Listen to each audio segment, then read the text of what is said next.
Hello friends, आज हम समझेंगे term tragedy in English literature. Tragedy का क्या मतलब है, थोड़ा एलेबोरेट तरीके से इसको समझते हैं।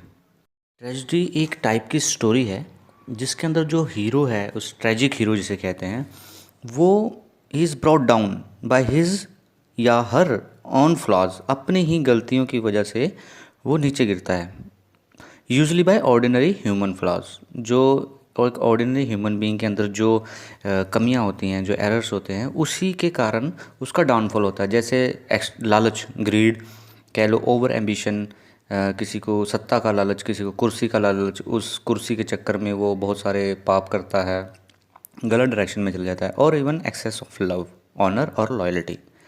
दोस्तों, कोई भी ट्रेजेडी है, उसमें जो ट्रेजेडी की कहानी की शुरुआत होती है, उसमें जो ट्रेजिक हीरो होता है वो एक सक्सेसफुल, रिस्पेक्टेड भी, मैक्सिमम रिस्पेक्टेड और सक्सेसफुल पर्सन होता है और एक खुशहाल इंसान। लेकिन वो अपने किसी ट्रेजिक फ्लॉ, जिसे हम कहते हैं हैमर्टिया, उसकी वजह से, कोई एरर इन जजमेंट की वजह से, उसकी जो सीक्वेंस ऑफ एक्शन है वो सारे गड़बड़ हो जाते हैं और एंड उसका जो है हीरो का बहुत बुरा होता है। तो इसे हम एक ट्रेजेडी कहते हैं। तो ट्रेजेडी में अंत में ये भी ज़रूरी है कि जो हीरो है, ट्रेजिक हीरो है, वो आइसोलेट हो जाता है अपने दोस्तों से, फ्रेंड्स एंड कंपेनियन से। और लास्ट में उसकी ये दुर्दशा दुर्दशा को देखकर हमारे अंदर एक फीलिंग ऑफ सैडनेस एंड पिटी आती है उस पर्टिकुलर करेक्टर के लिए, उस ट्रेजिक हीरो के लिए, जिसे आप पैथोस भी कहते हैं एंड कैथारसिस भी। और हम साथ ही साथ we also feel a sense of understanding. हमें ये समझ आती है कि ये जो स्टोरी है, ये हमें एक तरह से गाइड करती है या गार्ड करती है कि इन फ्यूचर्स में ये जो छोटी छोटी कमियां हैं इंसान के अंदर, ये हमारे लिए कितनी खतरनाक साबित हो सकती हैं। तो दोस्तों, यही है एक ट्रेजेडी और ये ट्रेजिक स्टोरी। बट दोस्तों, इंग्लिश लिटरेचर में ये जो वर्ड है, इसका एक स्पेसिफिक मीनिंग है जो मैंने अभी आपको समझाया है, ट्रेजेडी।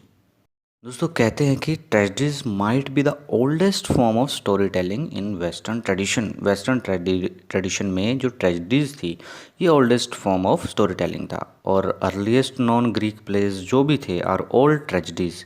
और बहुत सारे ग्रीक फिलोसफर ये बिलीव करते थे कि ट्रेजेडी ही highest form of literary art है, क्योंकि इसके अंदर सब कुछ है।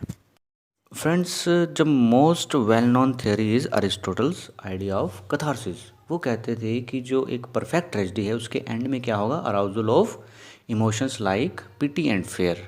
किसके प्रति?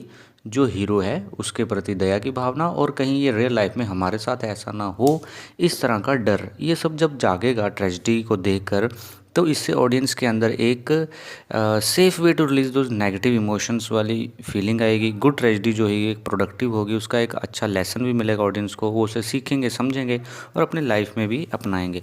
लेकिन आज की डेट में दोस्तों, आपको हैप्पी एंडिंग वाली स्टोरी मिलेंगी। True tragedies are very rare. और अभी इस ट्रेजेडी का एग्जांपल लेते हैं तो आप शेक्सपियर की ट्रेजेडी लीजिए, हैमलेट आपने पढ़ी होगी, मैकबेथ और इडिफस रेक्स बाय सोफोकल्स। और बहुत सारी इस तरह की ट्रेजेडी हैं इंग्लिश लिटरेचर में, जिसमें हीरो का एंड बहुत ही दुखद अंत होता है। आप सब सोचते हैं नहीं यार, इस हीरो के साथ ऐसा नहीं होना चाहिए था। तो यही है in term of literature tragedy का मीनिंग। सो फ्रेंड्स, अगर आपको अच्छा लगा हो तो please like, share and subscribe. Thank you very much.